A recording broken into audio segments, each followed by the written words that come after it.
Hey guys, welcome to the channel. As you see in the thumbnail, what if Issei adopted by Ophis Part 1. Before I start, please do support for more awesome content and subscribe my channel and like this video and also share this video with your friends. I have created my other videos playlist, there you can watch my all videos easily, check out as well. Let's start this video. Death. Something that one shouldn't have to deal with until they're emotionally ready. Unfortunately enough, at the age of 7, a young Issei had to go through it. Why did you do this? Why did you do this to my mommy and daddy? Cried a little Issei. He was looking up at two people, dressed in black armor with large swords, which seemed to have a look of dragons circling around the hilt. You see, one of the men said. We were hired by a fallen angel named Kokabiel. Apparently he couldn't risk the chance of you and your father ruining his future plans, so he decided to hire us. Why he couldn't just have us kill your father and use you as a weapon is beyond me, but hey, we already got paid, so whatever. Why are you even bothering to tell him this secret? The other man asked. We're just gonna kill him anyways. Yes, but I can't help but love the look of absolute fear in my target Xander. It was absolute fear he wanted, and that's exactly what he got. Issei was too scared to even move from the floor of his home. All he saw around him was the bloody walls of his home and the dead bodies of his parents. He didn't even understand why this was happening to him. Who's Kokabiel? How were they a threat in any plan? All he knew was that his father was a lawyer and his mother was an accountant. They couldn't ruin any plans. How could we ruin any plans? We're just regular people. Issei cried out. This was the first time that Issei yelled at someone with absolute hatred, but he didn't care, all he wanted was to be reunited with his parents. Regular people, you say? That's just barely true, since your mother is the only one in your family who's normal, said Siebert. What do you mean? Asked Issei. Foolish child, you really didn't know, huh? Well, since you're about to die, I'll have the decency to explain why. You see, your father is a dragon, the grandson of the White Dragon Emperor to be exact. From what we have been told, he came to the human world to live life away from the supernatural 20 years ago. He eventually met your mother, got married, and well, the rest is history. Issei didn't understand how this was possible. His father was a dragon. No, he's just a boring lawyer, that's all. No, you're lying. There's no way that my dad is a dragon, it's impossible. Issei said, not willing to believe what this man has said. Open up your eyes, child. Haven't your parents been secretive at all? Xander asked. As he asked, Issei did realize that he has been restricted to the point that he's been watched at all times by his parents. He's never been allowed to be around fire, never was allowed outside the house, unless his father was with him, hell, he was homeschooled and was never allowed to interact with any kids his age. He realized that his parents would always keep things away from him. Whenever he would ask why he couldn't do all these things, they would just say it was for his safety. As I thought, you were never told about your true heritage. Too bad that you learn about it as you are about to die. As Xander says this, he raises his sword to execute Issei. Mommy, daddy, now we can be a family once again, Issei thinks as he starts to cry. Not yet, young one. When Issei heard a voice of a stranger, he decided to look up, confused at why he wasn't killed right then and there. That's when he saw a woman who seemed to be around the age of 20 to 25. She wore a black gothic dress with a purple ribbon on the back and had long black hair. She seemed to be unafraid that there were two men with swords and armor in front of her, but that's when Issei saw what was happening to them. Damn you, how dare you interfere with our business, Siebert said, well, slowly, and what seemed to be painfully disintegrating into ashes. You see, I need this boy for future plans and I cannot allow him to be killed, so now I bid you goodbye. Once she finished speaking, she snapped her fingers and they began to disappear even faster. I hate you. They said in unison as they began to burn into ashes until their bodies were completely destroyed. Once they were no more, the young woman turned around to look at Issei. She looked almost emotionless with those dark gray eyes. He couldn't see anything, no emotion at all. Even her movement looked dead, as if she didn't have a care in the world. Who are you? Issei asked, confused at why she wanted to for any future plans of hers. Why did you need to save me? You have potential to be powerful. You are a descendant of the White Dragon Emperor. I need this power to reclaim my silence. With you I can finally eliminate Great Red. This mysterious girl went on to say that everything about God, angels, fallen angels, and devils is true. Mythical beings like dragons, heroes like Hercules, and gods such as Zeus, Odin, and Anubis are real. To answer your first question, my name is Ophis, and my question to you is, what do you wish to do with your life now? When Ophis had asked him that, it hit him. What was he going to do now? He had lost his parents, who were the only source of protection for him. Now he had only himself to depend on. He was only a kid and he was left all alone. No kid his age should be left alone like this. Wait, that's it. No one his age should lose his parents. They shouldn't have to depend on only themselves. He doesn't want anyone to be put into this type of situation. He wants to make sure no one will be left alone like he was. Never again. Issei stands up from the ground, looks straight into Ophis' eyes, and says, I want to protect the ones I love, I don't want anyone to suffer what I have. But this Ophis gives Issei a smile. One with very little effort, but a smile nonetheless.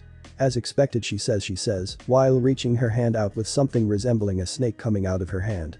Using one of my snakes, I shall grant you some of my power to help you reach this goal of yours, but remember this, one day I'll need you to help me with my goal. Issei nods his head, since she had saved him from death it was only fair that he helps her. He reaches to her hand and takes the snake of hers. Once contact is made it gets absorbed into his body and he can feel power flowing inside of him. He almost collapses from the sudden power that he had absorbed, but that's when something interesting happened. On his back there appeared to be 2 white wings, and on his chest, a black chest plate with a golden jewel in the center. Interesting. Seems like you have the power of your ancestor, and the Black Prison Dragon Ophis was very pleased to see that the one she depended on the most had the divine dividing and prison of ruined sacred gears. Do I have the power of my ancestor? Issei asks. Yes you do. Allow me to explain. Ophis goes on to tell Issei the story of the Albion, the white dragon of supremacy, and Drake the red dragon of domination. How the two had a feud which ended up with the angels, fallen angels, and devils to have a temporary truce during the Great War to deal with these dragons. She tells him how it ended with them being put into 2 sacred gears, the boosted gear and divine dividing, which led to them being put into a host for them to continue their eternal battle. Not only do you have divine dividing, but you also have the strongest sacred gear that the Black Dragon King Vritra was put into. These sacred gears will eventually allow you to speak with them when you become strong enough, as they have the consciousness of each dragon. So I'm kinda special, aren't I? Issei asked. Now with the knowledge of being both descendant and wielder of Albion, it really gave him something to work for to become stronger. Yes. You truly are, Issei. She replied. I need to go now, Issei.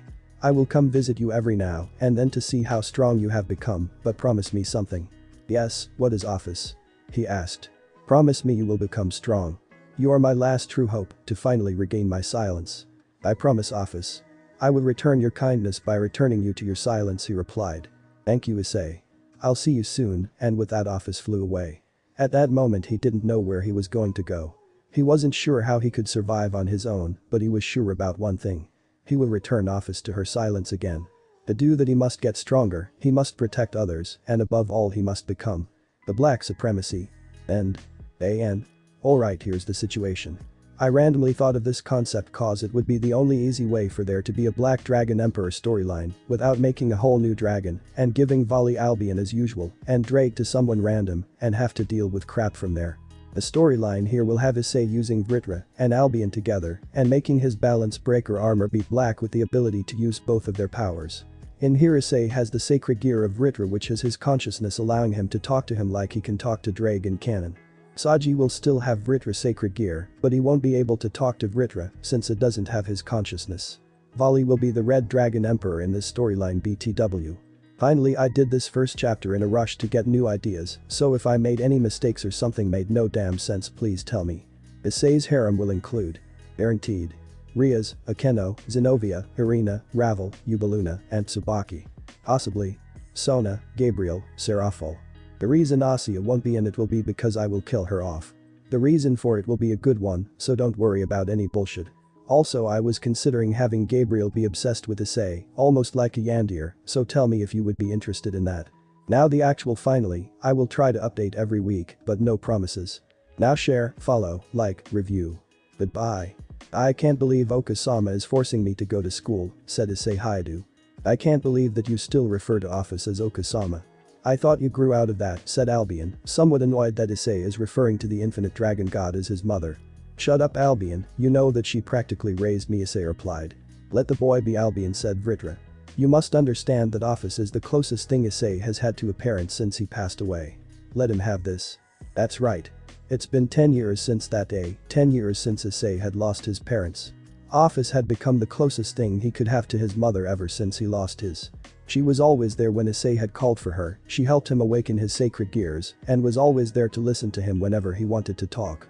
But I'm his great-grandfather, and he still hasn't called me Aji-san, replied Albion with a hint of jealousy in his voice. Oh my, is the great vanishing dragon jealous of Ophis. It's been 7 years since he's awakened us. I've suggested he call me Aji-san, but he refuses to do so every time. That's right. It's been 7 years since Issei had awakened Albion and Vritra. Both of them were confused as to why they were sharing a single host, but after some discussion they had decided to make it work somehow. A few days after Issei had awakened the dragons, his physical appearance had started to change. Instead of his regular brown hair, it had changed to become more of a silver color. His eyes had also gotten a change of color, with one of them becoming white, while the other turned blue. It was assumed by both dragons that Albion would have an effect on Issei's physical appearance, while Vritra would have an effect on his sacred gear.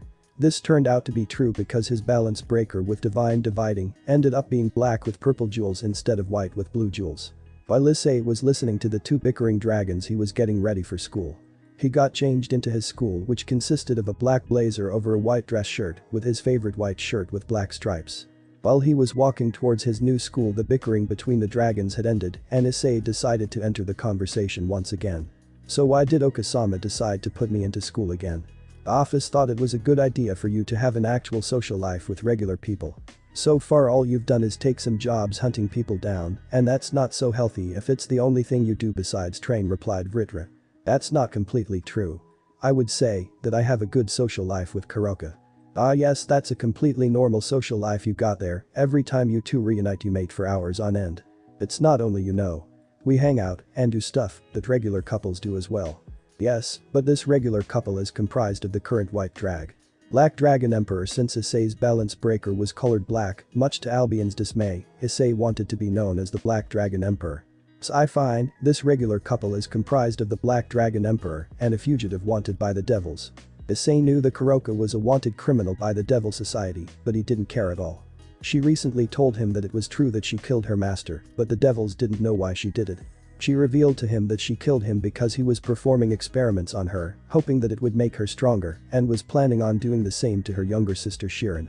Issei didn't care about her past because he knew that if he were in that situation, he would have done the same as well.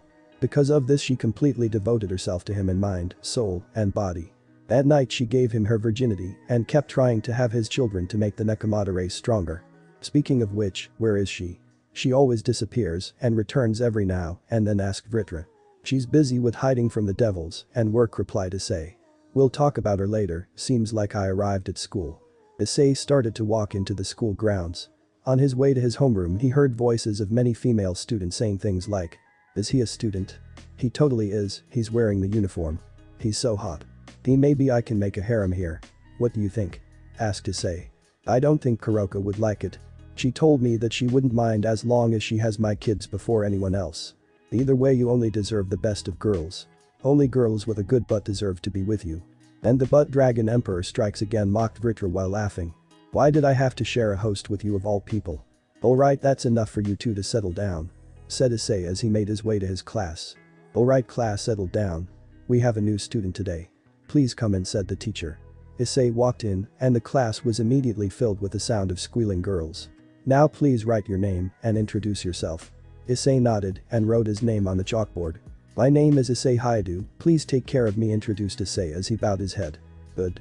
Now feel free to take any seat available. Issei nodded and went to sit next to the window. He wasn't paying much attention in class, but when the teacher did ask him a question he would answer it correctly. Throughout the class he did notice a girl with short blue hair staring at him every so often, almost as if she were evaluating him. After a while he decided to ignore her and move on, but he did notice that she did have some devil aura within her, so he decided to ask Albion and Vritra about it.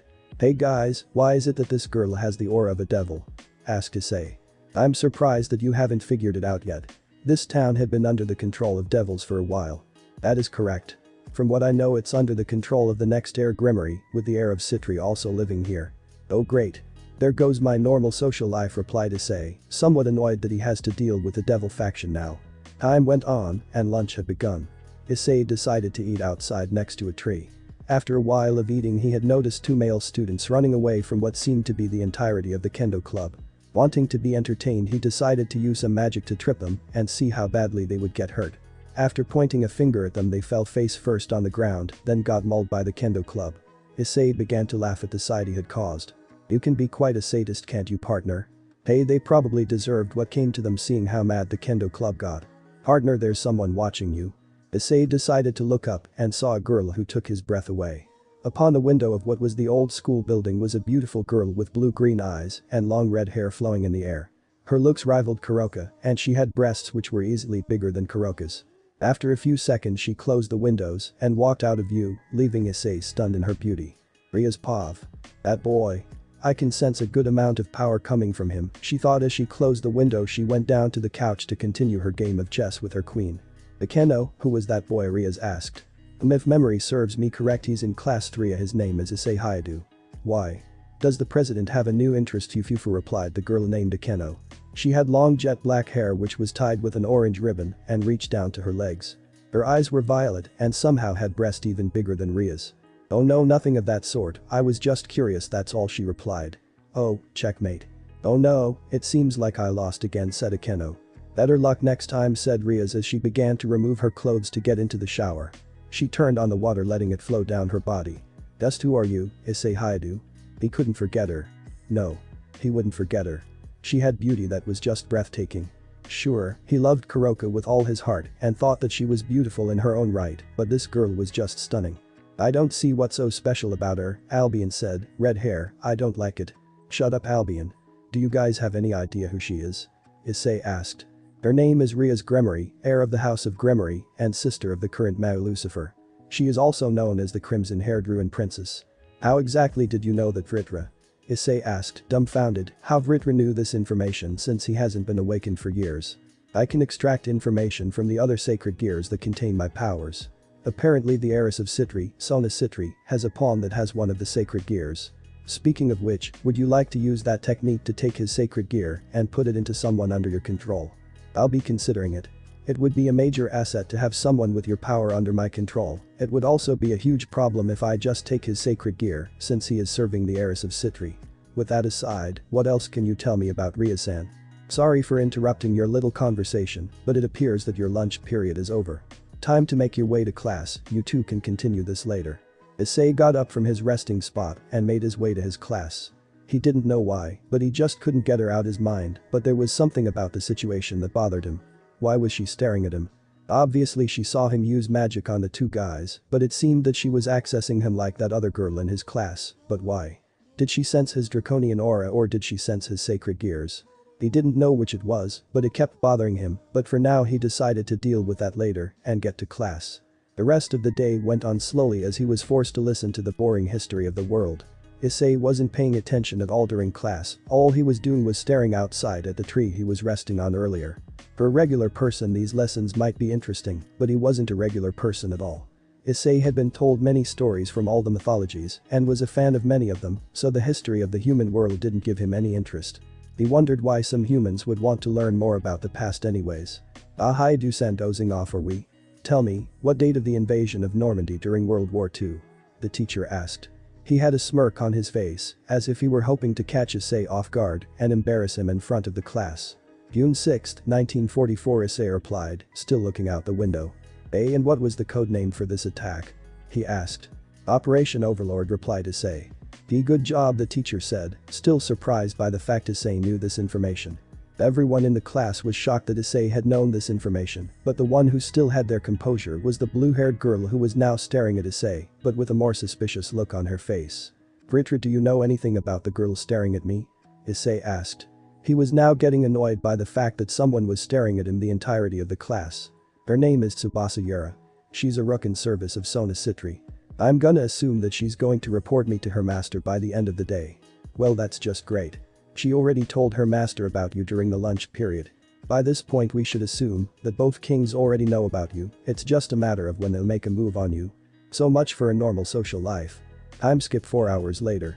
Finally, I can go home and have some time for myself. Don't get too comfortable. You still have 2 more days until the weekend, Albion said. Going to school is really going to mess up my schedule. Look ahead. It seems like someone has been waiting for you. Vritra was right. There was a girl on the bridge looking straight at me. She was in what seemed to be a school uniform, but he couldn't recognize which school it was from. Her uniform consisted of a dark red jacket with the letter P embroidered in gold, a white undershirt, a red bow, and a green skirt with a thin white stripe around the lower end of it. Her hair was black and long enough to reach down to her hip and violet eyes. Hi, you're Issei, right? She asked in a shy voice, but Issei could tell that it was forced. The fallen angel. Shall we dispose of her? Not yet, let's just see what she wants. Yeah, is there anything I can do for you? He asked. Issei was a very talented actor and made it seem as if he were a regular person. I just wanted to ask a quick question. Are you seeing anyone right now? She asked with what seemed to be a fake blush going across her face. No, not currently, replied Issei. In that case, would you like to go out with me? Take the offer. This way we can know what her plans are. Why yeah. I'd love to. His acting never fails to impress me. That's great. She said. I'll see you this Sunday by the mall. She began to walk the opposite direction until Issei spoke up. Wait. He exclaimed. Why, oh, you still haven't told me your name yet. It's Yuma, she replied as she began to run off with that fake blush still on her face. Seems like your Sunday is now booked. Issei began to walk away and another girl came out of hiding. A petite girl with short white hair that had a black cat hair clip on both sides and wearing the Kuo Academy uniform was staring at Issei walking away while licking on a popsicle stick. I better report this to President. Issei's house. Finally, I'm home.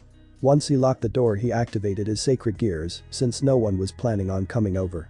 You do realize that if Kuroka finds out about your little date, she's going to kill you, right? Albion said aloud.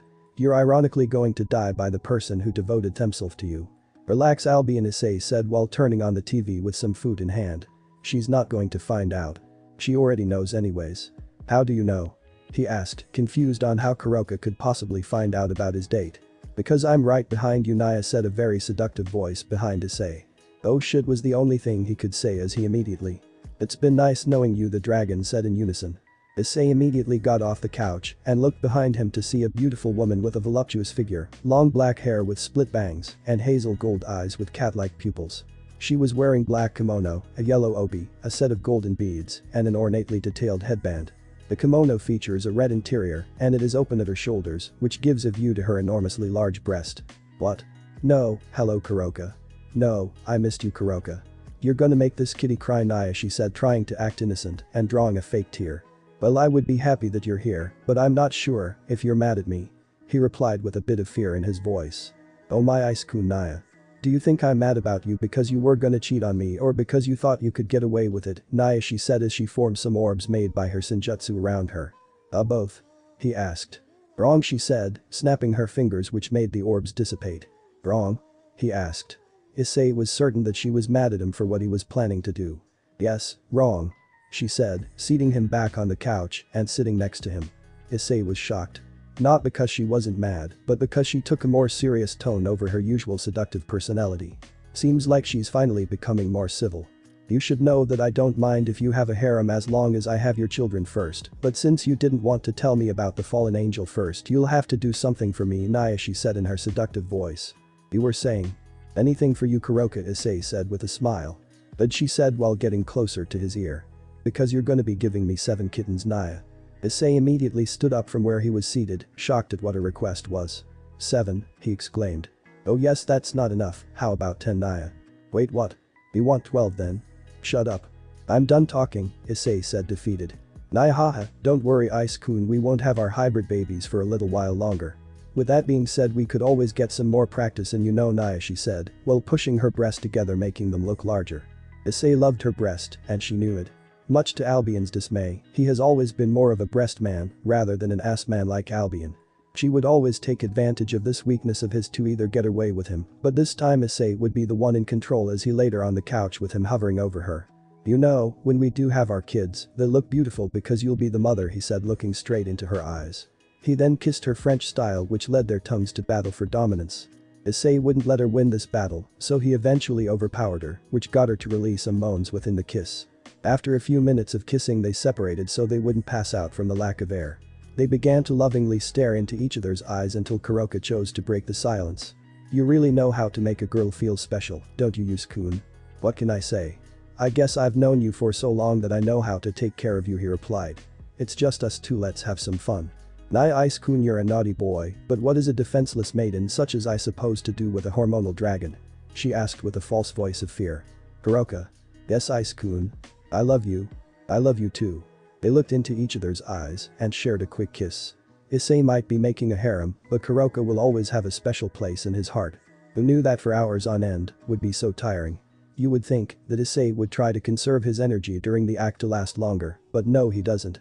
Only the people closest to Issei, like Kuroka, Ophis, Vritra, and Albion, know that Issei can be a sadist in the truest form. Because of this, and the fact that he's a demidrake, he always uses his energy to be dominant in any situation, especially during dot. However, the aftermath of this always leaves him tired the next morning, which leaves him vulnerable to any of Kuroko's teases, which leaves him at his current situation now. "Oh my Ice-kun," Naya Kuroka said as she was currently on top of an immobile and very new to say. "Like always, you used up all your stamina trying to dominate me. I'm not complaining though, I love being controlled by you, it's always a pleasurable experience, Naya." "What can I say, I aim to please," said Issei.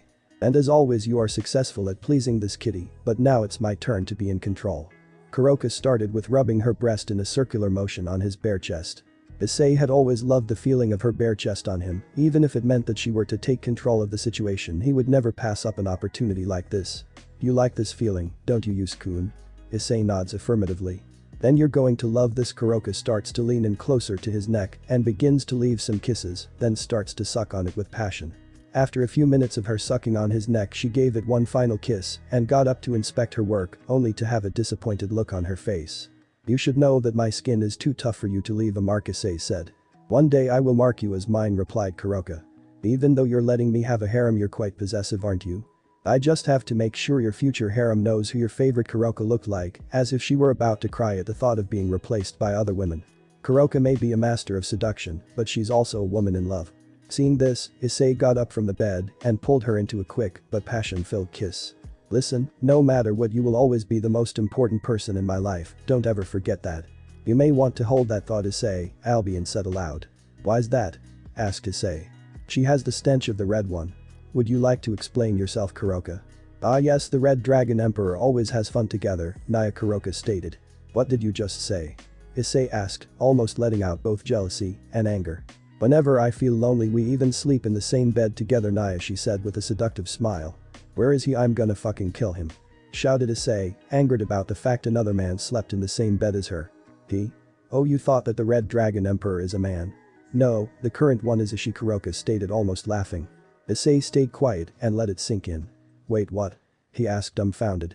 Naya ha Kuroka began to roll on the floor laughing. "The current Red Dragon Emperor is a female, you have nothing to worry about, Ice-kun." Issei just stood there shocked. The Red Dragon Emperor, his sworn enemy, was friends with Kuroka. He couldn't believe what he was hearing. "Although since it seemed as if you and Albion didn't trust me in being faithful, you now owe me 11 kittens. Damn you, Albion." "Ahahahaha. You think this is funny, Vritra?" "Not funny, it's hilarious," Vritra stated almost mockingly. "Look at the bright side, at least your bloodline won't die off." At that moment a miniature magic circle appeared on Kuroko's right ear. "What is it?" Yes, fine, I'm on my way." "Who was that?" "Your rival. It seems like she has a job for me. Will you be back soon?" "Not sure, here, take this." She handed him what looked to mimic one of the leaflets which devils hand out to get contracts with humans. You see it if you need me for anything. I love you. "I love you too, stay safe." Kuroka gave him a quick kiss before teleporting herself out using a magic circle. Issei looked at the leaflet and put it in a pocket of his school uniform. "Never know when I'll need it. Whatever the case, you need to get dressed, and quickly, you're late to school." "Shit. I can't believe I'm over an hour late, my teacher is going to kill me." "If he doesn't, then it looks like she will." Up ahead at the gate of the school was a group of 8 people which consisted of 7 girls, one of which was the girl staring at Issei yesterday, and 1 boy. There was something almost familiar about the boy, but Issei couldn't figure it out. "That boy, his name is Saji Genshiro, and he has one of my sacred gears. From what I can tell, it seems like he hasn't even unlocked Balance Breaker. He is a disgrace. He doesn't deserve to have one of my sacred gears. Don't worry, I'll figure something out. He won't have a piece of you for much longer. Thank you, Issei." "Issei hide," said short girl in the middle with black hair styled in a short bob cut. My name is Sana Shitori, the president of the student council. Can you explain why you are late to school today?" "Shitori-senpai, please forgive me. I simply overslept," he said. "I see. You are new to this school, so I'll let this slide this one time, but remember that I won't be so forgiving in the future." "Hi, thank you, senpai." Issei walked away, but Sana Shitori stayed standing there, watching him as he walked away. Riaz was right, he does have strong power within him. It's only a matter of who gets to him first. "What shall we do now?" "They know that you have strength within you and will try to make you a part of their peerage. I know that at least one of them know about the date I have with you, Uma, and I bet that they think that I'll get killed and try to revive me as their servant then. So what exactly is your master plan?" All that I have to do is try to get her to fall in love with me, tell me about her plan, and then try to become allies with the devils. And what of the boy? Either his master, and I can come up with a deal, or I'll have to deal with him forcefully. You're lucky he isn't a servant of the Grimory girl. The House of Grimory is known to treat their servants like family, so it would be unlikely for her to hand one of her own over. That's true, but we have another situation we must deal with first. What is it? You're going to have to reveal that you have sacred gear eventually, but the question is which one? Oh shit, you're right, Vritra. Which one of you should I reveal? Reveal him for now, and save me for a later time. Oh? And why is that, Albion? It's only logical because only you can convince the Citri to allow Issei to have the boy's sacred gear. That's not the only reason now, is it? No, it isn't. Now that we know that Kuroka is familiar with Drake's host, we can use that to get closer with her and have the advantage when we have our battle. Always thinking ahead, aren't we, Albion? I've been trapped in this sacred gear for generations. It's because of Drake that I couldn't watch my son make his family, which led to your father to get us where we are now. Drake never had children of his own, so he lost nothing, but I lost everything after I got sealed away. I think ahead because I must show that bastard that I am the strongest heavenly dragon. Don't worry, I'll show him that our bloodline is the superior of the two, that is a promise, Aji-sama. Thank you, Issei. I am glad to say that you are someone whom I am proud of. I understand that you two are having a heartwarming conversation, but we must prepare for our reveal to the devils. Yes, we shall. Let's show them what the Black Prison is truly made of. Time skip 3 days later. The day of the date has arrived, and Issei is currently waiting at the shopping mall and reviewing the plan that he and the dragons have come up with for the past 3 days. Remember, Issei, you must get the fallen angel to fall in love with you by the end of the date. If you fail to do so and she tries to kill you, we must eliminate her. I understand, Aji-sama. Though I doubt that my charms would fail to seduce her. He makes a good point. Issei wields 2 draconic sacred gears and is a demi-drake on his own, so it would make sense that he were a chick magnet. I understand that, but nevertheless we must have a backup plan just in case. Alright, it's time for you two to sleep so she doesn't sense you. I'll wake you up when it's all over. Here, take a flyer, said a woman who looked to be wearing cosplay. A leaflet, huh? At least my suspicions about them knowing about me was correct. Issei, Issei. Exclaimed Yuma as she was running towards him. It's so good to see you. I hope you haven't been waiting so long. No, not at all. I honestly just got here, replied Issei. Let's get started, shall we, as he offered his hand. Yuma blushed as she accepted him, and the two went off on their date together. The date started off as average as they walked through town, going to places like museums and a store where he had bought her a bracelet. If Issei were an average person, she would have seemed happy with how the date was progressing, but he saw through that facade. Throughout the date he had noticed that she seemed conflicted about something. Once they made it to a small restaurant, he had decided to make his move. Hey Yuma-chan, I have a question. What is Issei-kun? Do you believe in love? Yuma was quite shocked about that sudden question. Why would he ask her about love? He's supposed to be another perverted boy who doesn't care about anything but having with a hot girl. I don't know. I haven't really thought about it recently, she said. Well, what do you think about it? He asked. I guess it's something that must feel wonderful. Caring about someone and having them feel the same way toward you, Yuma replied. Well, what would the man you love have to be like? Issei asked. I haven't put much thought into it, but my dream man would have to be a strong, handsome man who cares a great deal about me, Yuma said. Someone who gives me genuine affection and would treat me almost like a queen. Issei chuckled at this. You know, if I didn't know any better I would have assumed that you were describing me right there. He's right. Yuma had described Issei perfectly. She had obviously thought that Issei was a very handsome person, and throughout the date he had treated her as if she were a queen and nothing else. Am I falling for him, Yuma thought. No, that's impossible, he's just a human who I have to kill by orders of Donosik. But, he seems so gentle, so honest. I don't know what to do anymore. Issei-kun. There's one more place I want to go, Yuma said. Of course, anything for you, Yuma-chan, replied Issei. The two walked out of the restaurant and began to walk towards the fountain at the park. Issei saw how conflicted she was on the walk and wasn't sure what was going to happen. Was she going to abandon her original goal, or was she going to try to kill him? He was hoping it was going to be the former, but the choice was hers. Once they had arrived at the fountain, she had broken off their hands and went closer to the fountain until she turned around to face him. Moment of truth, he thought. Guys, wake up, something's about to happen. Get ready. Issei-kun, I just wanted to say that I had so much fun on this date. She said with pure honesty in her voice. Yeah, totally. It was the best date ever. He replied. In honor of this date, I'd like you to do something to commemorate this special moment, she said as some tears began to make their way out of her eyes. Of course, Yuma, I'd do anything for you, Issei replied. Issei-kun, will you? Yuma started to have tears streaming from her eyes. Yuma-chan, what's wrong? He asked. Will you die? I can't do it. Once she said this, she began to transform into what Issei had assumed to be her true form. Black wings came out of her back, and her clothes changed from being casual to a Y-looking leathery S&M look. I Issei-kun TT, this is my true form. My real name is Rainer, and I'm a fallen angel. I came to you by orders of one of my comrades to kill you, but I couldn't do it. I love you, Issei-kun. Please forgive me. She cried out. Seeing this gave Issei a genuine smile of happiness. He was glad that he didn't have to kill her and that she would most likely join him. I knew you were a fallen angel the whole time. Why you knew? She asked. Yeah, I knew the whole time. I just didn't know if you were going to follow through with your plan or not, but I'm happy that you didn't. Issei walked over to Rainer and gave her a passionate kiss on the lips. When he did this, her eyes widened, but eventually she gave in and returned it. I know that since you didn't kill me, your comrades will probably come after you as well, but come with me, Rainer, and I promise that I'll protect you. Thank you, Issei-kun. No problem. Now that all of that is set and done, there's one more thing I have to do. Issei pulled out the leaflet that he obtained from the cosplaying girl earlier in the day and began to concentrate on summoning Rias.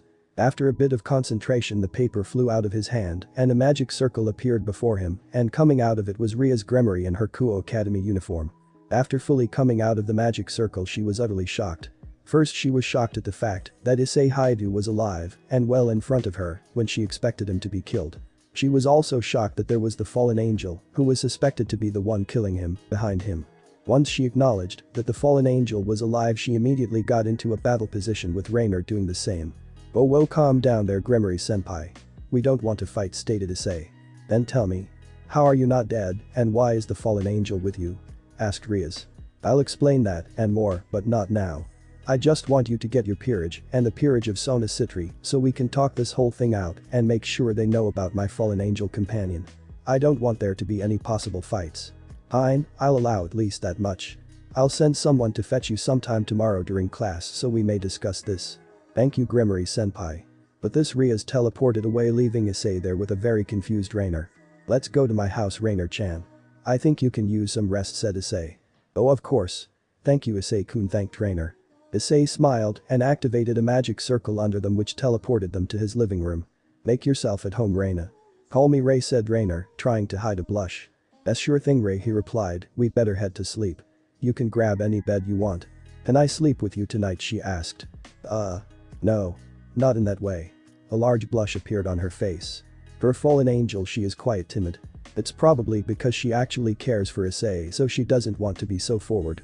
I guess you can sleep with me tonight. Thank you, Issei-kun. The night is gonna be an interesting one now, isn't it?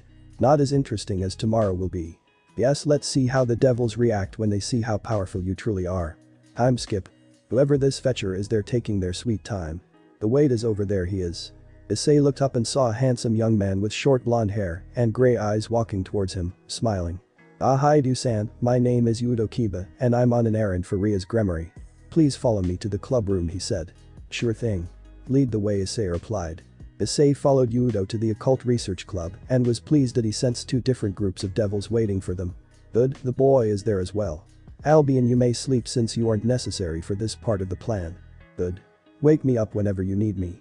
The two boys walked into the club room and saw Rias and Sona sitting next to each other on one of the sofas with their respective peerages standing behind him. Yudo went to stand with his peerage. Issei went to sit on the sofa across from them. I see that all of you are here. Now I just need to summon my guest. Issei snapped his finger and a magic circle came out behind him, summoning Rainer. Seeing the fallen angel, the members of both peerages instantly got in a defensive stance. Stand down, Rias said. She is a guest and no harm is to come to her. The same goes to my peerage, Sona said. If any of you harm her, you will be punished. The peerages flinched at what their kings had said but returned to their stance behind them. Now that all of that is taken care of, we can get into business, Rias said. Tell us, what are you, Issei Haidu? To put it bluntly, I'm half dragon and half human, a hybrid, he replied. Issei instantly saw the face of the Queen of Rias soften when he said this. Interesting. And why would a fallen angel be sent with the intent to kill you? Asked Sona. That's because I have sacred gear and she was sent to get rid of me, he replied. And which sacred gear do you have? Rias asked. I possess the sacred gear called the Prison of Ruin, the strongest of the Vritra sacred gears, he replied. The kings and peerages were dumbfounded, to say the least. Issei had assumed they never heard of Prison of Ruin, so he decided to show them. Issei activated his sacred gear and they were taken back to see that it was an actual sacred gear. Hello Gremory and Citri. I am the Black Prison Dragon, Vritra. I didn't know that there was a sacred gear which had the consciousness of Vritra, said Sona. I thought your soul was scattered. Only my powers were scattered and my soul was put into this sacred gear. Your pawn also has one of my sacred gears, but we will discuss that later. I see now the question is, are you a threat to us? Asked Sona. As long as none of you get in the way of my plans, I won't bother any of you, replied Issei. I see, thank you for your honesty, said Riaz. That would conclude this meeting, you are all dismissed. I would like to talk to you Citri-senpai before I leave. Sona nods and they wait for the peerages to leave to continue the conversation. Now on to business. Sona, there is something that Vritra would like to discuss with you about. That is correct. Now young Citri, I would like for you to hand over your pawn to us. Sona raised an eyebrow at this request, shocked that he would ask for this, and why would you want Vritra? Your pawn is too weak, Citri, he doesn't deserve a piece of me. Let's assume that I do give you him. What's in it for me? She asked. We would grant you any request, as long as we can fulfill it. Sona thought hard about this request. If she were to give Saji to them, they would owe her a favor. Maybe they can help Riaz with her forced marriage. She thought. Fine, she said. I'll let you have his sacred gear, but I need a favor from you. And what exactly shall you want from us? Issei asked. Become my pawn. I could use your strength for any future event, she stated. You have a deal, Citri. What? Issei, you are too strong for any of her remaining pieces, Vritra stated in his thoughts. Trust me. Good. Now let's make you my pawn, she said. Sona got Issei to lay down on the ground and placed her remaining 4 pawn pieces on his chest. Hopefully this is enough, she thought. In the name of Sona Citri, I call to you, Issei Haidu, to be reborn as my devil servant. You my pawn, flow with the tide of the underworld and live under my command. Nothing had happened. It seems that he is too strong for only 4 pawn pieces, Sona thought. It seems that I am too powerful to be reincarnated, Issei said. Because of that I'll be willing to grant you 3 favors as long as they are within my power. Thank you, she said with a hint of sadness in her voice. You should head back to class. I'll see you soon, Citri-senpai. But that he left. Leaving Sona there thinking about what has happened. How powerful are you, Issei Haidu? Well, that went better than expected now, didn't it, Vritra? It's almost worrisome how she easily agreed to hand over her pawn. So what? You said it yourself, he's only a pawn. The guy's replaceable. Citri-senpai can just get a new one. You don't understand, Issei. What don't I understand? Although it may not be a crime, knowing that a servant is in danger and willingly do nothing about it is very taboo in devil society. If word gets out that the Citri allowed a servant of hers to perish, will result in her being looked down upon by all devils. And her family could legally remove her from the household to keep some respect in the underworld. So if she's allowing me to dispose of Saji, there is something she needs from you that's so important. She's risking her entire future on it. Just what did I get myself into? Time skip, end of school. The rest of the school day went fast for Issei as he was practically sleeping on his desk. It almost surprised him that no one had bothered him at all, but that ended when the Prince of Kuo had walked up to him. Haidu-san, my president would like to have a word with you, he said. Oh? Here, I thought that our business was over when I came into your clubroom earlier, Issei said. There are other matters she would like to speak to you about without the presence of the student council. Very well. Lead the way. On their way to the clubroom, Issei noticed that the knight seemed to be interacting with him in a more defensive manner. He seemed as if he had to guard up in case Issei had tried to do anything against him.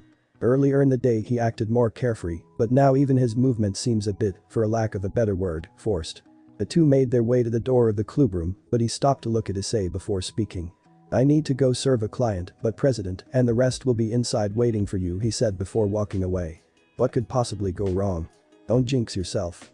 Issei walked inside to see the short white-haired girl, who interestingly enough had the same aura as Kuroka, albeit at a more suppressed level, but still noticeable, and the queen of Gremory. A dragon has invaded, she said. What is a defenseless maiden such as myself supposed to do now? Holy shit, she's just like Kuroka. Hello. I was told that Gremory-senpai wanted to see me.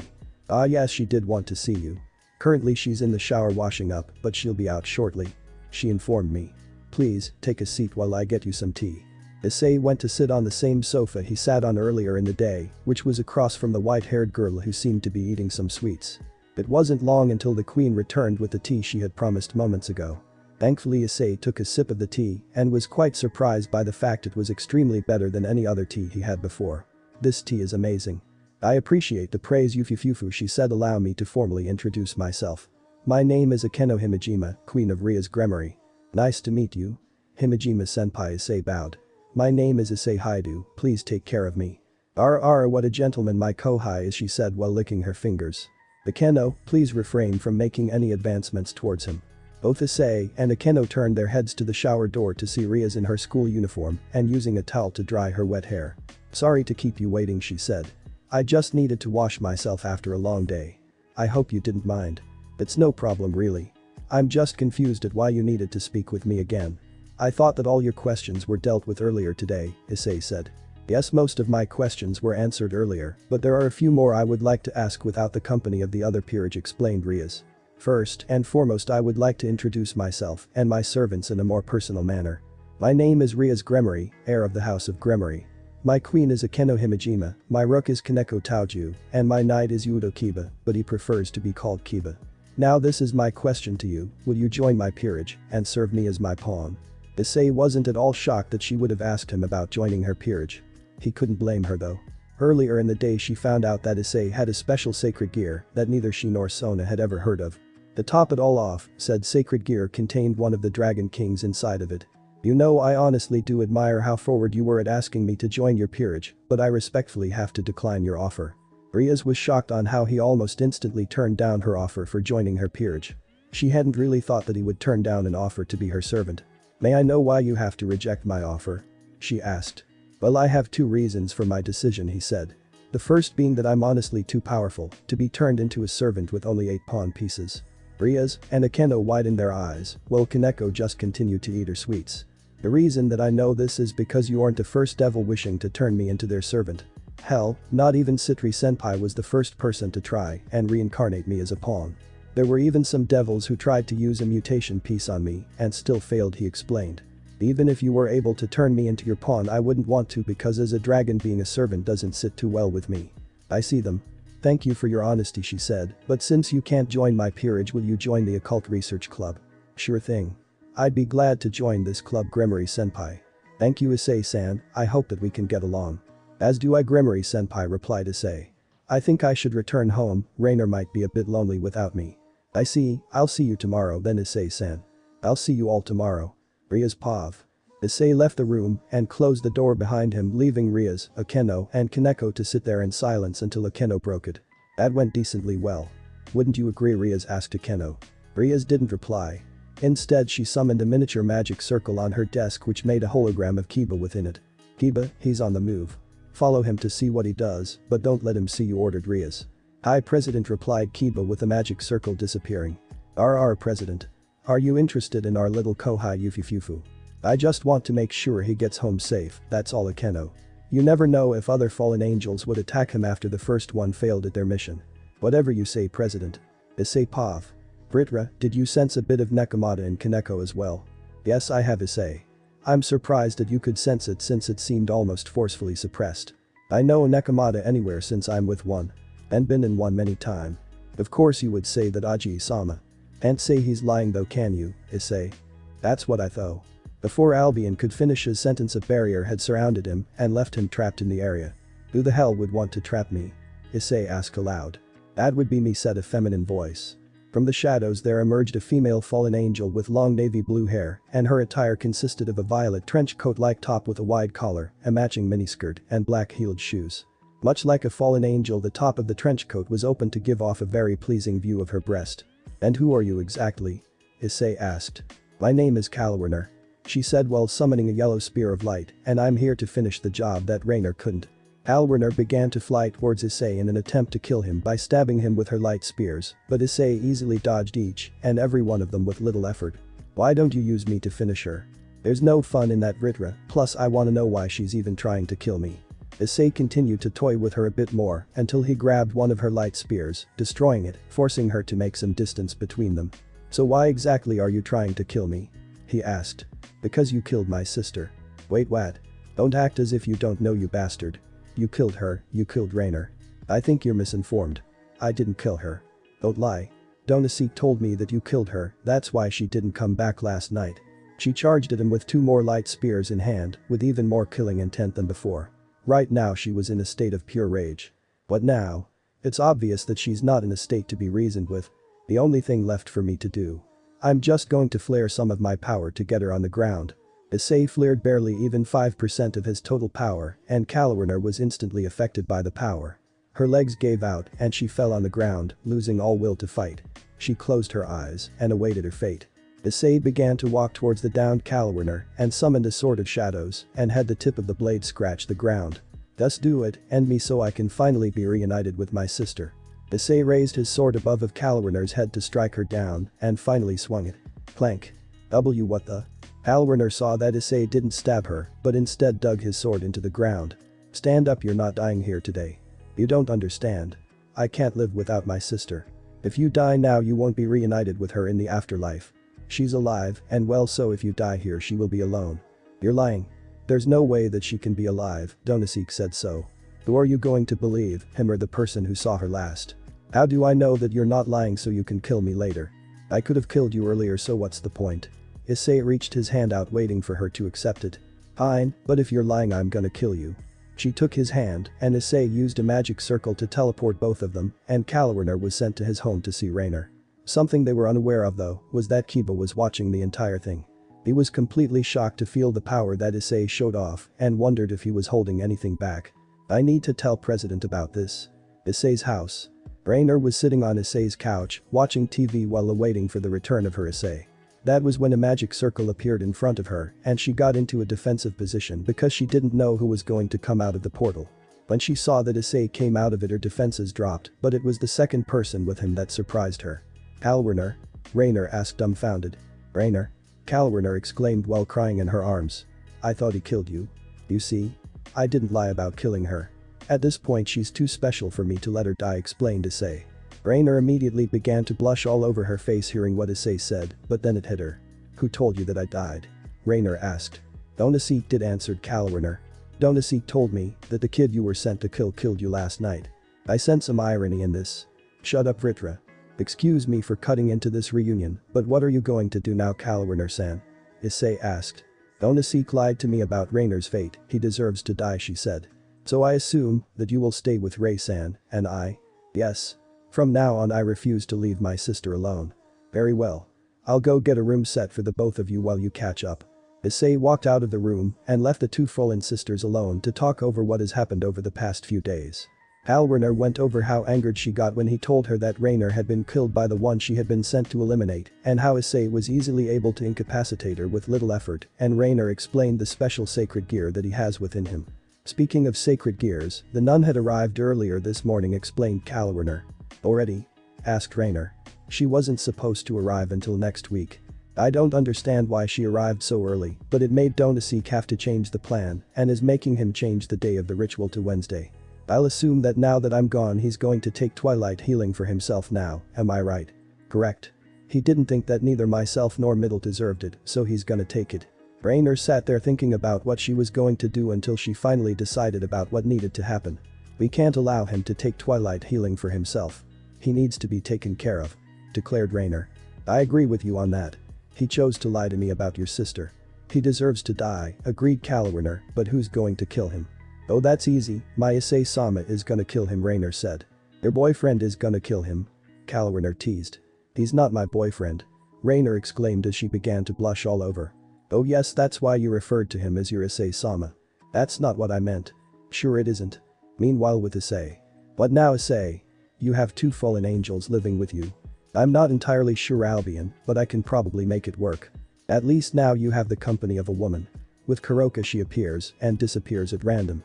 I don't have the same relationship with Ray-chan as I do with Kuroka. You never know about Issei. Fallen angels are known to be very seductive, and the two in your living room are prime examples of that. Just look at what they're wearing. Ah yes, their attire is very revealing. I especially enjoy the rear end of it. Say hello to the butt dragon emperor, everyone. Don't judge me, Vritra. If he won't then I will. Let's go back to talking about the fallen angels." Trying to change the topic, Albion. "Just shut up." "Fine then. Now Issei, do you have true feelings for the fallen one?" "I don't know Vritra yet. I know that I care about her, but I don't love her yet." "I see. Nevertheless you must still protect both her and her sister, no matter the cost." "That is something I swear on doing. You can count on me, Vritra." "Good. You are truly becoming a real man, Issei." "Thank you. I think it's time you go speak with them." "You're right. I'll speak with you both later." Issei went to talk with the fallen angel sisters about what their future plans are now. Alright, I got your rooms ready so you guys can sleep tonight, said Issei. Thank you, Issei-san. I can't explain how grateful I am, said Kalwarner. Issei-sama, is it alright if I sleep with you from now on? Rainer asked shyly. How bold of you, Rainer. I'm not gonna be getting any nieces or nephews soon, now am I? Kalwarner teased. I have no idea what you're talking about, exclaimed Rainer. Kalwarner began to laugh uncontrollably at how Rainer got embarrassed about her teasing. Issei enjoyed the sight he was seeing. Not because Rainer got embarrassed, but instead it was because of how shy she got about the question she asked him. Ray-san, you can sleep in my bed whenever you would like. No need to be so worried about it, assured Issei. Thank you, Issei-sama, said Rainer. Speaking of which, I think it's time to head to sleep. I'll see you in the morning, Kalwarner-san. See you in the morning, Issei-san. Kalwarner walked closer to Issei and whispered seductively in his ear. Please be careful with my sister. It's gonna be her first time. Just what did I do to deserve this? Kalwarner walked into her new room while leaving Issei and Rainer in the living room alone. Well, I guess we should head to sleep as well, don't you agree, Ray-san? Hi, Issei-sama. They both walked together to Issei's room to get ready for sleep. Issei had let Rainer borrow some of his clothes to sleep in while he got changed into a t-shirt and sweatpants. When they went to bed to sleep, Rainer tried to snuggle closer with Issei. Issei-sama, do you think you can wrap your arms around me? She asked. I don't know, Ray-san. I doubt you need me to hoe. Please, she had the face that he couldn't refuse. It almost reminded him of how both he and Kuroka were like when they met. Alright. Just for tonight though. Issei used his arms to bring her closer to him and tightened his grip around her. Good night, Issei-sama. Good night, Ray-san. The sun shined bright through the window of Issei's room, awakening him. His eyes began to slowly open, and once they did he saw an interesting sight, to say the least. On his right he saw Rainer clinging onto him as if he were her personal pillow. Rainer clinging onto him wasn't the thing that was interesting. No, instead it was the fact that there was a third occupant in his bed. Not only were they a surprising guest, but they were also very nude. He immediately knew who it was since she had a feature that no girl he knew had. Crimson red hair. Usually I would be freaking out about this, but this time, I think I'm just gonna enjoy this as you should. I doubt many people get to be this close to the sister of a devil king. That is very true. From what I know, he is very protective over his younger sister. I can probably take him on. No need to worry about me. I don't doubt that you can, but he's not a super devil for nothing. Worst comes to worst, I have to use my true form. Let's hope for both your sakes that it won't come to that. Just deal with the girl, she's waking up. As Vritra stated, Riaz began to slowly wake up from her sleep. Her eyes fluttered open just to see Issei staring at her. Oh, good morning, Issei. Good morning to you too. Riaz, curious to find out why she's in his bed to begin with, Issei decided to get straight to the point. Why are you in my bed? Naked at that. Straight to the point, aren't we? Well, to tell the truth, I had Kiba follow you home yesterday after you left the club room. When Kiba told me what happened between you and the second fallen angel, I decided to wait a bit to confront you about it, but I saw how you and your little friend here sleeping, and I decided to join in as well. And you sleep in the nude? I prefer sleeping in the nude, it appalled Issei at how simply Riaz could have answered his question. He could have sworn that he heard the two dragons laughing in his head once they heard her answer. Why? Do you not find my body fascinating? That's not it at all. It's just not every day that a beautiful woman such as yourself shows up in my bed in the nude. Well, aren't you a charmer? Riaz gave off an almost seductive smile which almost made Issei go after her if it wasn't for the fact that Rainer was still sleeping to the right of him. I wonder how many other girls you've seduced. Are you saying that my seduction is working? A large smirk grew on Issei's face, seeing that he was potentially successful at seducing someone he has been secretly lusting for. Riaz gave him a very sweet smile, almost an innocent one without a seductive look to it. It looked as if she were doubtful about something until she gave a sincere answer. Maybe, it just might be working. This answer was enough to satisfy Issei. He knew that there was a part of him that cares about Riaz, but he didn't know why. It was from the moment that he saw her that he was immediately captivated by her. It wasn't just lust for her that he felt, it was something deeper, but he couldn't be too forward just yet. How about you go downstairs and get ready for school? That way we can walk together, he suggested. She got out of the bed and walked towards the door while she collected her clothing. When she got to the door, she looked back at him before exiting. Don't keep me waiting too long, Issei. Issei stayed in his bed for a few seconds until he got up as slowly as possible to not wake up Rainer and started to get changed into his school uniform. While he was getting ready, he began to think about what had happened. So the carpet does match the drapes. Are you seriously that clueless? No, I'm not, I noticed it too. Albion, you should know by now that clueless people are something he hates. Not as much as innocent and naive people, but still. I did notice that she seemed almost hesitant about accepting my advances on her. The reason why is a mystery to me.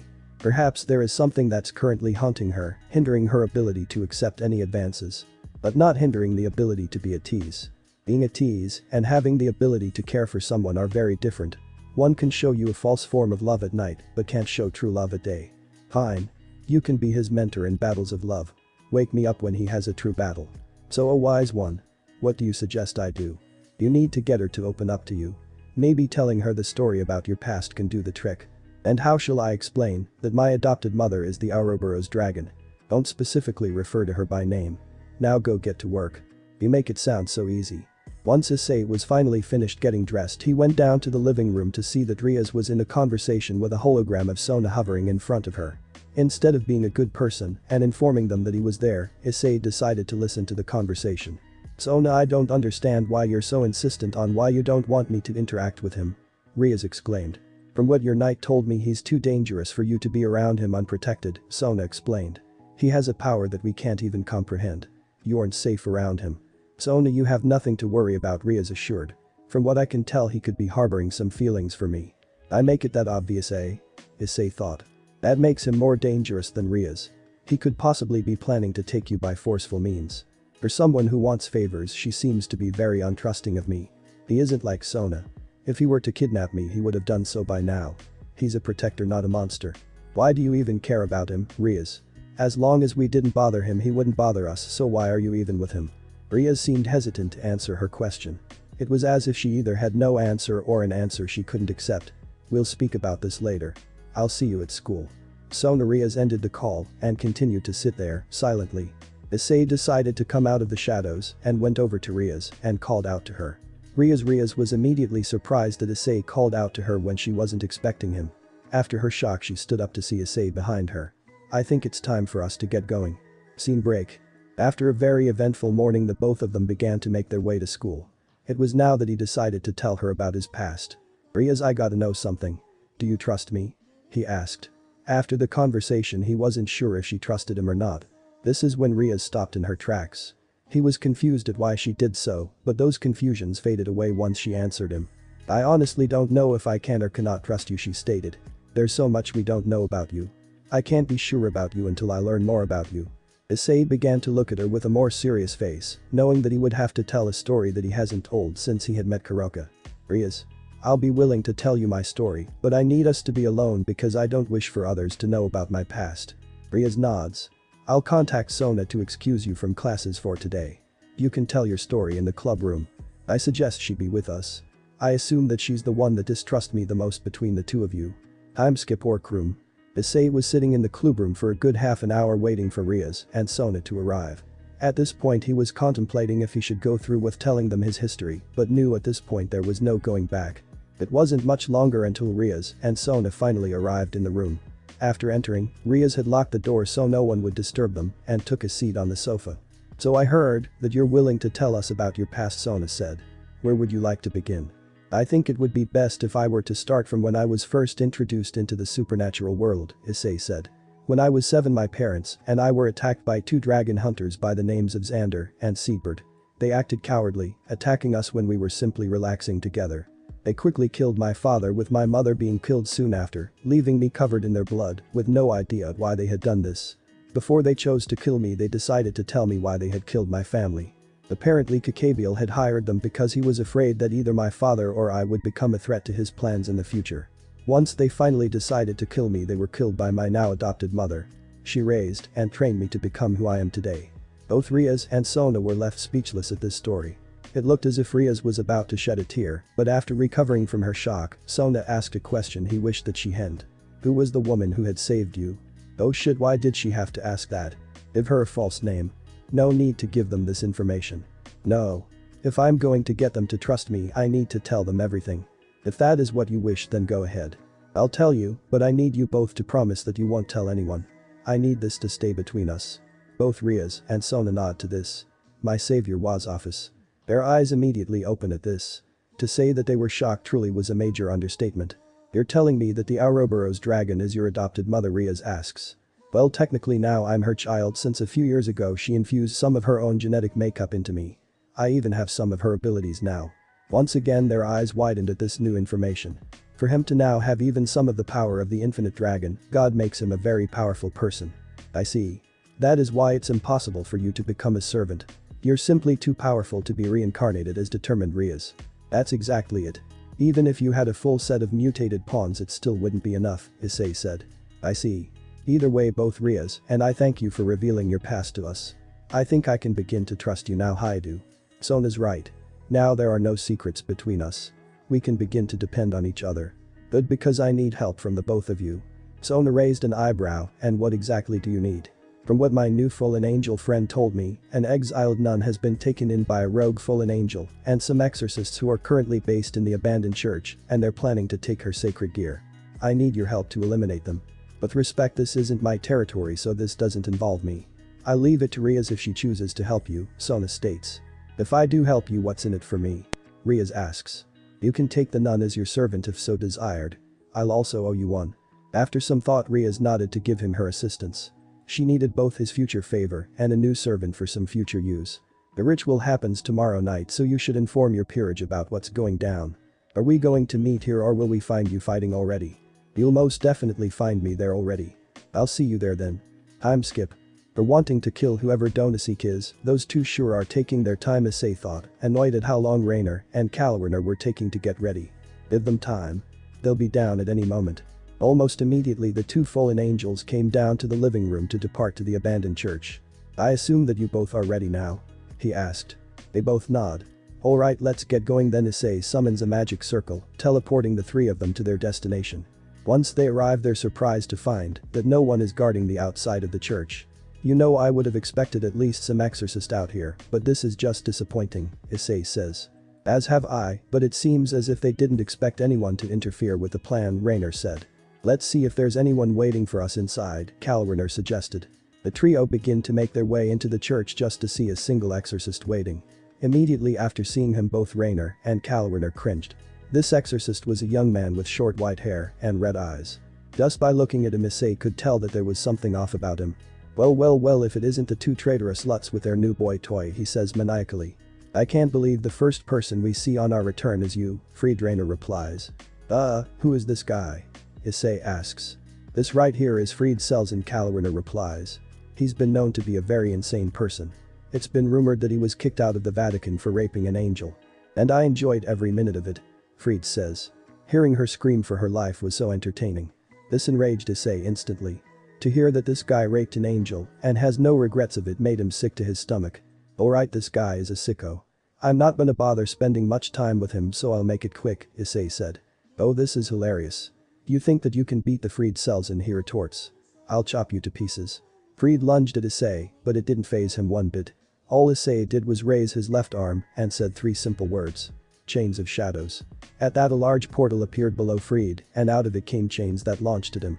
What? What are you doing to me? He asks, desperately trying to free himself from the chains. Issei walks up to the chained down Fried and raises his hand. Trash like you doesn't deserve the easy punishment of death. For all the sins you have committed you shall spend eternity suffering in the prison of shadows. Goodbye. But the snap of his finger the chains bring Fried down into the portal, devouring him and making him suffer without the privilege of being killed. Issei continued to stand there, clearly still enraged while Rainer and Kalwarner stood there, shocked at how Issei had decided to deal with Fried. Unlike Rias and Sona, the two fallen angels don't have any idea of his past or his power. After the passing of the shock Rainer decided to walk up to him and give him a hug from the back. She didn't like the more brutal side of his, she wanted him to be the sweet guy who took him on that wonderful date a few days ago. Issei, she said. This isn't like you. Please bring back the man I fell in love with. Once contact was made between the two he slowly began to calm down. The anger within him began to subside and his carefree side began to return. Why did you go this far? She asked. Why didn't you just kill him? He didn't deserve the luxury of death, Issei replied. After what he did he deserves to suffer. But why did you get so enraged after I told you what he did? Kalwarner asked. Issei was very hesitant to answer, but he decided that they deserved to know. A few years ago when I first started to train and get stronger, I was attacked by a group of fallen angels. I fought long and hard, but I couldn't last that long. Once they were about to finish me an angel came down and saved my life. She took care of me for the next few days until I left. I guess it angered me that Freed could have done that to a pure fallen angel and had no regrets of it. If fallen angels have caused you pain, then why do you treat us nicely? Kaloriner asked. Over time I learned that not all fallen angels are evil. Like you too, there can be good fallen angels who I can care about. Rainer instantly began to blush when Issei said that he cared about her. It crossed her mind that maybe the two could be together in the future. If the two of you are done flirting around, we have a nun to save, Kaloriner said. We weren't flirting. Rainer retorted. Yeah, whatever, let's just get to work, replied Kaloriner. And where exactly are the rest of the exorcists? Issei asked. They should be in the hidden chamber downstairs. I know the way down, follow me. Issei followed the fallen angels to the hidden stairway in the center of the church to hear screams echoing from the bottom. The ritual is almost over, we need to hurry. Rainer exclaimed. The trio ran down the stairwell and saw dozens of rogue exorcists surround a male fallen angel holding a green orb of light with 2 rings in it. The screams of the girl were dying down and her body was lifeless. You're too late, the man said. Twilight healing is now mine and no one can stop me. That's where you're wrong, Donaseek. Kaloriner replied. By the time the sun rises, you and the rest of these traitors will be begging for mercy. Oh, is that so? It's only 3 of you against my army. You can't defeat us. Wrong once again, said a voice behind the trio. Issei and the 2 fallen angels looked behind them and saw Riaz and her peerage all in a battle stance. Ah, the heir of Grimory, it's an honor to be in your presence, Donaseek said mockingly. It's quite contradictory to say that after capturing an exiled nun and stealing her sacred gear now, isn't it? She said. Well, I guess you could say that, but it won't matter after you're all dead. Kill them. Donaseek ordered. Oh, my servants, and show them what happens when you mess with the house of Grimory, Riaz. Yes, President, her peerage said. The 3 servants went on to attack all the exorcists, cutting them down in a quick fashion. Now if you don't mind, I'm gonna deal with their leader, Issei said, summoning 2 swords of darkness in each of his hands. Try not to hurt him too much, Issei requested. No promises, Issei winked. Issei finally released his dragon wings, which consisted of 4 total wings. 2 of the wings were purely white with beautiful scales on them both. The other 2 wings were as black as shadows and within the scales had Ophis' signature infinity sign. He flew directly at Donaseek and swung his swords at him. The swords clashed with Donaseek's spear of light, but surprisingly to him the spear shattered. Donaseek flew into the air, dodging any other attacks that came his way. What's the matter, Donaseek, you're scared already? Issei taunted. Shut up, you worthless dragon. I'll slay you where you stand, Donaseek yelled in rage. He lunged towards Issei and swung 2 new spears at him with the full intent of killing him on the spot. Every swing of the spear he made, Issei dodged it with little to no effort and continued to destroy them one after another. After this process was redone a few more times, Issei dodged a final swing of the spear and cut one of Donaseek's arms off. God damn it, you bastard, he yelled in pain. How dare you?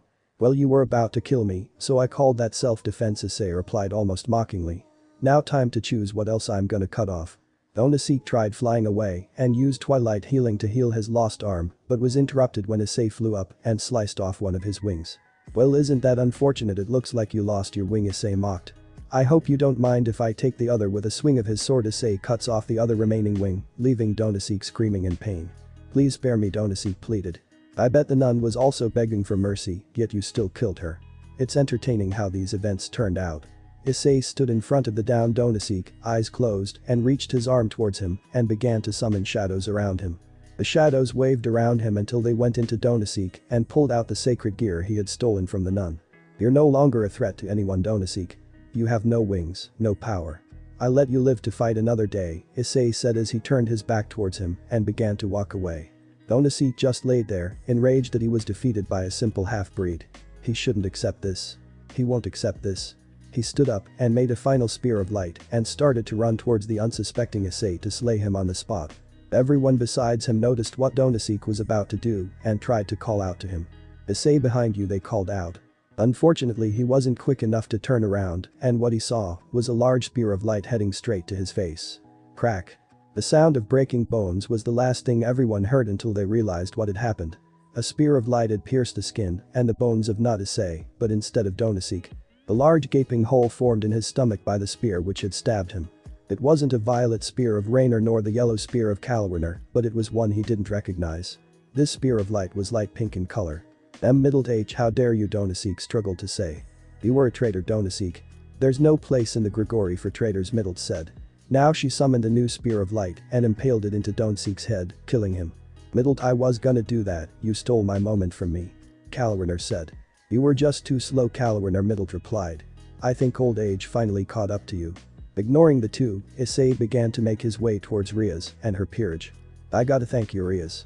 Without you I don't think either Rainer nor Kalwerner would have survived this, Issei said. You're welcome, Issei, but I hope you're gonna keep your end of the bargain, she replied. It's time that I reincarnated the nun. As she was making her way towards the nun, Issei went in her way and stopped her. I don't think that she would be the best of servants, Issei said. And why's that? Riaz asked. If she got herself tricked by the rogues, then it would mean she's too trusting. What if she gets tricked into betraying you? If she won't be my servant, then who will, Issei? You promised me. I know I did. I have the two perfect replacements. Issei began to walk towards Rainer and Kalwerner with Twilight Healing in hand. Ray, I want you to have Twilight Healing and join Ria's peerage, he requested. But why? She can keep you safe as long as you're a part of her peerage. This way if I'm not around she can take care of you. Riaz walked over to them and tried to help Issei convince Rainer to join her. You don't need to worry about how you're treated. My family is known to treat our servants like family, she explained. Can I stay with Issei? Rainer requested, trying to hide a blush. Of course you can. I won't take you away from him, Riaz replied. Hey, interrupted Kalwerner. If you make her your servant you will have to do the same to me. If that is what you wish I can't deny you of that, Riaz said. Issei gave Rainer the sacred gear and Riaz reincarnated both her and Kalwerner using 4 pawn pieces for each. Alright, I think it's time for everyone to head home, Issei suggested. You're right. I'll see you tomorrow at school, Issei replied Riaz as she and her peerage, minus Rainer and Kalwerner, teleported away. Before leaving, Rainer and Kalwerner ran up to Middle to see where she was heading. Middle, where are you going to be going now? Rainer asked. I'm not sure. I might just go back to the Gregory, she replied. Why don't you come live with us? Kalwerner suggested. I don't think Issei would mind. Do you, Issei? No, not at all. I think I have an extra room for her, Issei replied. It's settled then. Middle's gonna come live with us now, Rainer exclaimed. Alright then. I'll gladly live with you guys. Middle thanked me. Let's go get you settled, Kalwerner said. The fallen angel trio went flying towards the house to get settled in, leaving Issei in the church alone. Aren't you going to follow them? I will, but I have to do something really quick. Issei went to the laying body of the nun and carried her outside. Once they got to the outside of the church, he dug a quick hole and buried her. She deserved a proper burial. No one deserved to have that done to them. I suggest you cast a spell on her body so she can't be reincarnated. You never know what could happen. You're right, I should. Issei summoned a magic circle and engulfed her into her, making it impossible for anyone to bring her back from the dead. Time for us to head home. Issei expanded his wings and flew back home, leaving the church in ruins with the dead bodies of all the exorcists laying around. The day was an eventful day. What's next? Thanks for watching this video. Part 1 is over. If you really enjoy this video, like, subscribe and comment down below and turn on that bell notification. And also check out the playlist that I have created and enjoy. Link is in the description. See you in the next video. Goodbye.